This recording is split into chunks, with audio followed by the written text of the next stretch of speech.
கோவை மாநகரை பொறுத்தவரை குறிப்பாக இங்கே தண்ணி பிரச்சனை நார்மலா வரவே கூடாது.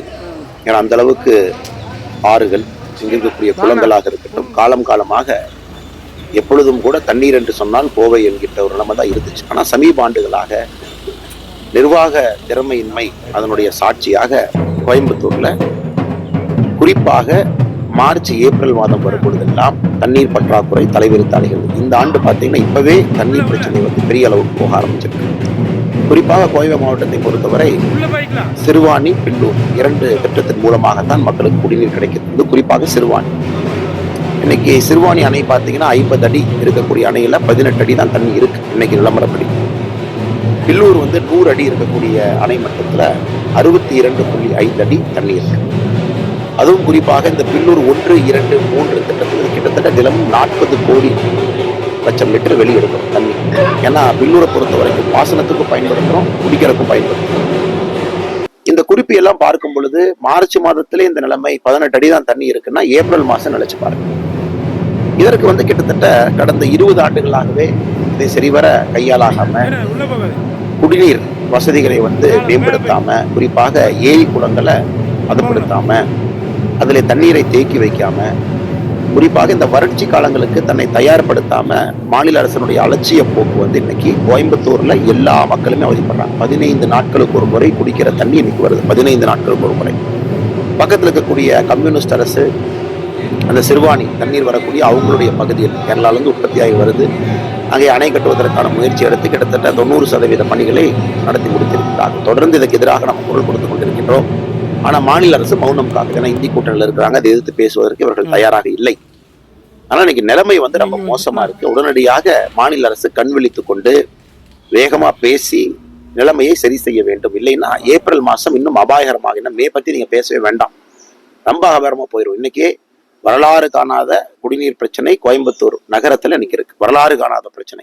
இப்ப பாசன பிரச்சனையும் கூடவே வரப்போகுது. ஏன்னா பில்லூர் டேமுடைய அணைமட்டம் குறைய 1, 2, 3 பில்லூர் திட்டம் பாத்தீங்கன்னா அந்த பிரச்சனையும் கூட தலைவிரித்தாக போகுது. அதனால எங்களுடைய வேண்டுகோள், மாநில அரசு உடனடியாக முடித்துக் கொள்ள வேண்டும். இப்பொழுதே காலம் கடந்து விட்டது. இதை சரி செய்வதற்கான எல்லா முயற்சியும் போர்க்கால நடவடிக்கை எடுக்கணும். ஏன்னா தேர்தல் நேரம் என்பதற்காக மாநில அரசு மெத்தனமாக இருப்பார்கள். ஏன்னா எல்லாருமே இந்த model code of conduct, election வேலையின் அதிகாரிகளும் பெருசாக கவனம் செலுத்துவதற்கான வாய்ப்புகள் இல்லை. இன்னைக்கு தேர்தலை விட முக்கியமான பிரச்சனை கோயம்புத்தூருடைய குடிநீர் பிரச்சனை. அதற்கு தீர்வு கொடுக்க வேண்டிய கட்டாயம் அரசுக்கு இருக்கு.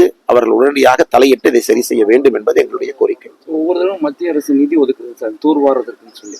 அந்த நிதிகள் சரியான முறையாக சரியான நிலத்தடி நீர் மட்டும் அதான் பிரச்சனைங்கண்ணா. பிரச்சனையே ஒரு தொலைநோக்கு பார்வையோடு மத்திய அரசு குறிப்பாக நீர்மட்டத்தை உயர்த்துவதற்காக எல்லா வேலைகளும் செய்யறாங்க.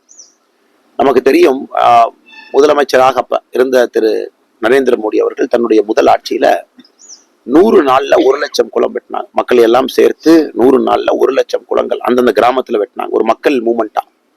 அப்ப குஜராத்தினுடைய நீர்மட்டம் பாத்தீங்கன்னா இதனால் 13 மீட்டர் வந்து குஜராத்தினுடைய நீர்மட்டத்தை அப்ப 2001 ஆட்சி காலத்துல இருந்தபோது உயர்த்தி காட்டினாங்க. எதுக்குன்னா எந்த அளவுக்கு குளங்கள் வெட்டுறீங்களோ, எந்த அளவுக்கு மராமத்து பணிகள் செய்கின்றீர்களோ, அந்த அளவுக்கு தண்ணீர் தேங்க தேங்க நீர் மட்டம் உயர ஆரம்பிக்கும். அது வந்து குஜராத் ஒரு கிளாசிக் எக்ஸாம்பிள்.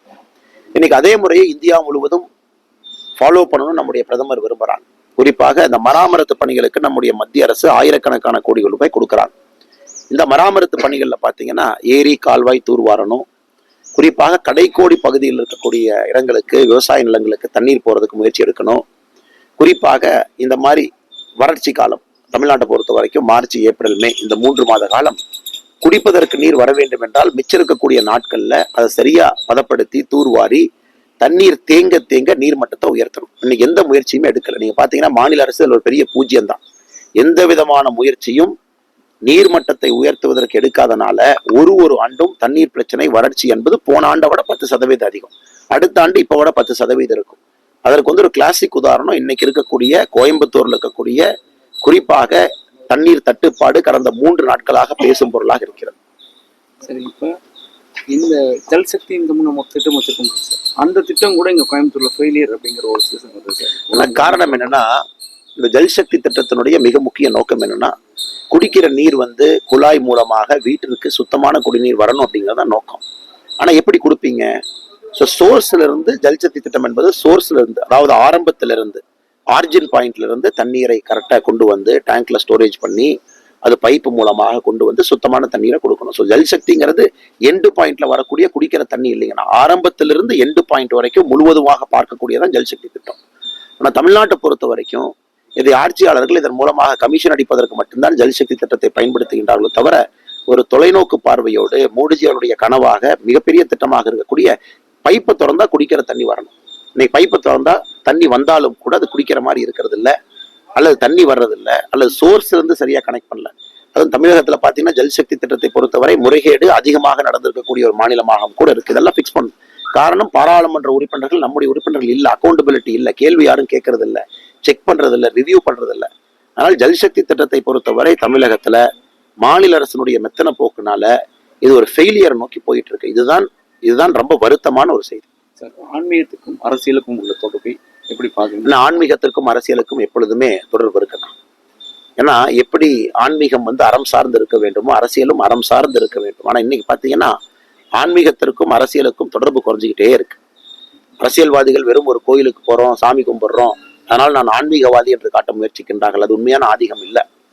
மதகுருமார்கள், நம்முடைய ஆதீனங்கள் அவர்களை பார்த்து அவ்வப்போது அவருடைய அறிவுரைகளை பெற்றுக்கொண்டு அதன் மூலமாக நம்மை செம்மைப்படுத்தி கொண்டு ஒரு நேர்வழி பாதையில ஒரு ஆன்மீகம் தான் நடத்தும். அதாவது ஒரு அரசியல்வாதி என்பவன் மக்கள் பணிக்கு வரும் பொழுது அறநெறி பின்பற்ற வேண்டும் என்றால் எப்பொழுதும் ஆன்மீகம் இருக்க வேண்டும். ஆன்மீகம் எப்போ வருங்கன்னா சாதுக்கள், சன்னியாசிகள், ஆன்மீகவாதிகள் அவருடைய தொடர்பு இருக்கும் பொழுது அவருடைய அறிவுரைகளை கேட்கும் பொழுது மட்டும்தான் அந்த நேர்வழி பாதை கிடைக்கும். அதனால எப்பொழுதுமே மடங்களுக்கு, ஆதீனங்களுக்கு, மத குருமார்களுக்கு, சன்னியாசிகளுக்கு, சாதுக்களை எப்பொழுதும் நான் சந்திப்பதற்கான நோக்கம் நம்முடைய பாதை கொஞ்சம் தடம் பிறண்டு சென்றாலும் கூட அவங்கள்ட்ட அறிவுரை கேட்கும் பொழுது மறுபடியும் நேர்வழி பாதைக்கு வருவோம் என்கின்ற ஒரு நம்பிக்கையில தொடர்ந்து என்னுடைய பயணம் மதகுருமார்களை, சன்னியாசிகளை, சாதுக்களை சந்திக்கிற பயணம் தொடர்ந்து கொண்டிருக்கிறது.